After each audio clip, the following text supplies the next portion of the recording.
Hello, everyone. I'm Jackie from the Aldine Branch Library of Harris County Public Library System.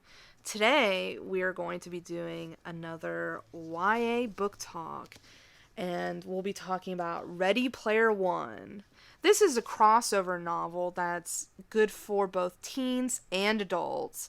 It's highly entertaining and has a lot of pop culture references to the 80s. Now, I know that there is a movie out, but I guarantee you that the book has a lot to offer that the movie does not. There's a lot of 80s nerdy charm in the book that the movie just doesn't quite have. We live in a world of technology where we can feel totally submerged in our devices. But this takes place in 2045, where there is a technology that totally submerges you into the internet. It is called the Oasis. And in this book, the creator of the Oasis has recently passed away and left a will and testament that anyone who can find the Easter egg within the Oasis can inherit all of his billions of dollars. Billions with a B. And our hero is an 18-year-old young man who is searching for the Easter egg in order to raise himself out of poverty and into fame. Now, this book is a crossover for adults and teens, so there are some curse words in this book, and two of them appear in the passage I'm about to read. When I come across them, I will substitute or not say it entirely, but just know that the real curse word is in the original text. I have chosen a passage in here that is just at the beginning of the real action and excitement. So you'll get a taste of the D&D flavor and 80s vibe of the book that isn't really present in the movie, so I hope you enjoy. The walls of the corridor leading into the tomb were covered with dozens of strange paintings depicting enslaved humans, orcs, elves, and other creatures. Each fresco appeared in the exact location described in the original D&D module. I knew that hidden in the tiled stone surface of the floor were several spring-loaded trapdoors. If you stepped on one, it snapped open and dropped you into a pit filled with poisoned iron spikes. But because the location of each hidden trapdoor was clearly marked on my map, I was able to avoid all of them. So far, everything had followed the original module to the letter. If the same was true for the rest of the tomb, I might be able to survive long enough to locate the copper key. There were only a few monsters lurking in this dungeon. A gargoyle, a skeleton, a zombie, some asps, a mummy, and the evil demi-lich Asarak himself. Since the map told me where each of them was hiding, I should be able to avoid fighting them. Unless, of course, one of them was guarding the copper key. And I could already guess who probably had that honor. I tried to proceed carefully, as if I had no idea what to expect. Avoiding the sphere of annihilation located at the end of the corridor, I located a hidden door beside the last pit trap. It opened into a small sloping passageway. My flashlight reached into the darkness ahead, flickering off the damp stone walls. My surroundings made me feel like I was in a low-budget sword and sorcery flick, like Hawk the Slayer or the Beastmaster. I began to make my way through the dungeon, room by room. Even though I knew where all the traps were located, I still had to proceed carefully to avoid them all.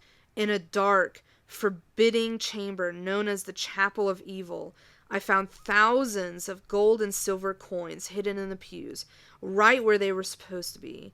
It was more money than my avatar could carry, even with the bag of holding that I had found.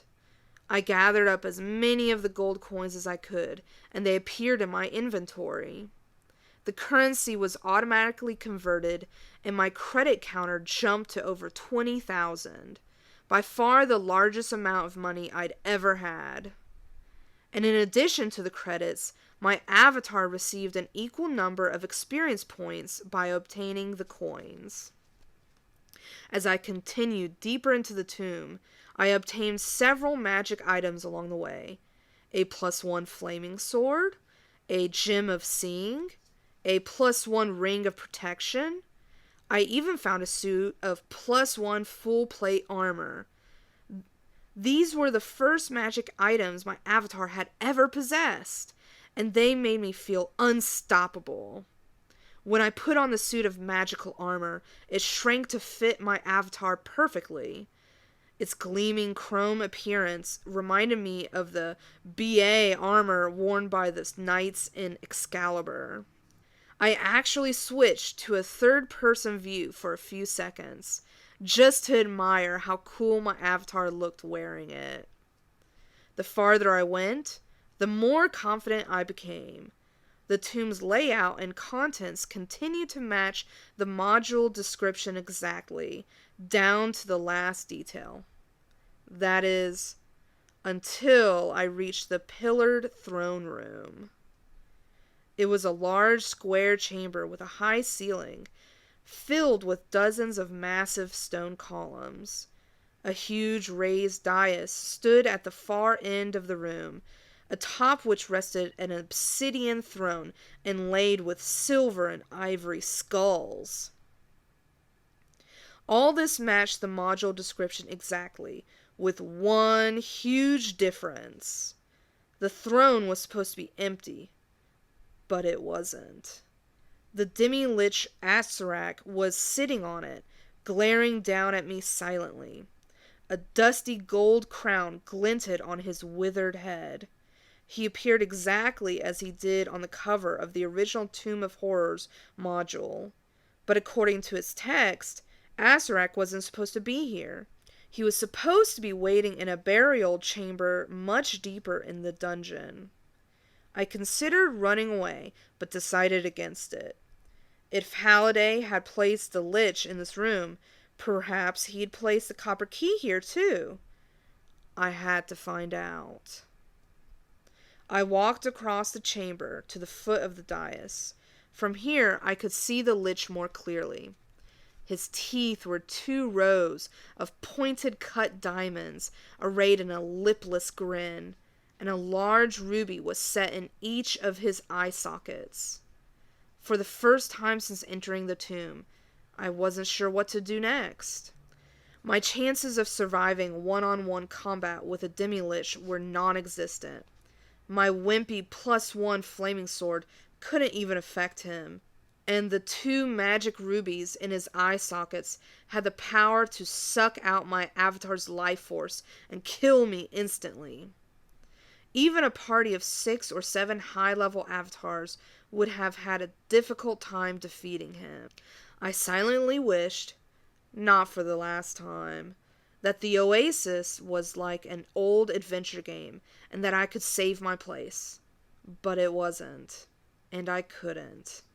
If my avatar died here, it would mean starting over with nothing. But there was no point in hesitating now.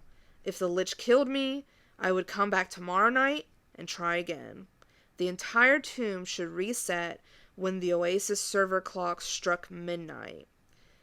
If it did, all of the hidden traps I'd disarmed would reset themselves, and the treasure and magic items would reappear. I tapped the record icon at the edge of my display so that whatever happened next would be stored in a vidcap file I would play back and study later. But when I tapped the icon, I got a "recording not allowed" message. It seemed that Halliday had disabled recording inside the tomb. I took a deep breath, raised my sword, and placed my right foot on the bottom step of the dais. As I did, There was a sound like cracking bones as Asarak slowly lifted his head. The rubies in his eye sockets began to glow with an intense red light. I took several steps backward, expecting him to leap down and attack me. But he didn't rise from the throne. Instead, he lowered his head and fixed me with his chilling gaze. "Greeting, Parzival," he said in a rasping voice. "What is it that you seek?" This caught me off guard. According to the module, the Lich wouldn't speak. He was just supposed to attack, leaving me with no choice but to kill him or run for my life. "I seek the copper key," I replied. Then I remembered I was speaking to a king, so I quickly bowed my head, dropped to one knee, and added, "Your Majesty." "Of course you do," Asarak said, motioning for me to rise. "And you've come to the right place." He stood, and his mummified skin cracked like old leather as he moved. I clutched my sword more tightly, still anticipating an attack.